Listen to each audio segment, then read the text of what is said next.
పశ్చిమ గోదావరి జిల్లా తాడేపల్లిగూడెంలో ఉన్నాం.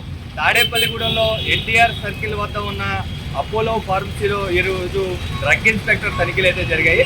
అయితే దీనికి సంబంధించిన ఫిర్యాదులు ఇచ్చినా సరే డ్రగ్ ఇన్స్పెక్టర్ ఏదైతే తనిఖీలు జరిగిన అనంతరం ఏదైతే ప్రెస్కి సరైన సమాచారం అందించకుండా వ్యవహారం చేయడం ఇక్కడ చర్చనీయాంశంగా మారింది.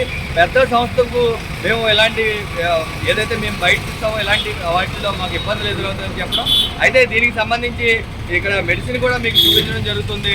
ఈ మెడిసిన్ ఐథ్రోమైసిన్ అనే మెడిసిన్ ఏదైతే యాంటీబయాటిక్ ఉందో దీనికి సరైన ప్రిస్క్రిప్షన్ లేకుండా ఎంబీబీఎస్ అయిన డాక్టర్తో ఉండాలి. అలాంటి ప్రిస్క్రిప్షన్ లేకుండా ఇవ్వటం, వీళ్ళు బిల్లు పేరులో డాక్టర్ మల్లేష్ అంటూ కూడా ఏదో ఒక పేరుని మైథిలేష్ అంటూ కూడా ఒక పేరుని ఇక్కడ పెట్టడం, ఆ డాక్టర్ ఈ ప్రిస్క్రిప్షన్ రాశారా లేదా అనేది తేలాల్సి ఉంది. అయితే దీనికి సంబంధించిన వ్యవహారంలో ఇక్కడ డ్రగ్ ఇన్స్పెక్టర్ ఆలీ ఎవరైతే ఉన్నారో మీడియా అడిగినా సరే ఆయన వాయిస్ ఇవ్వకుండా తప్పించుకున్న ప్రయత్నం చేయడం, విజయవాడ నుంచి వస్తానని చెప్పడం కూడా జరిగింది.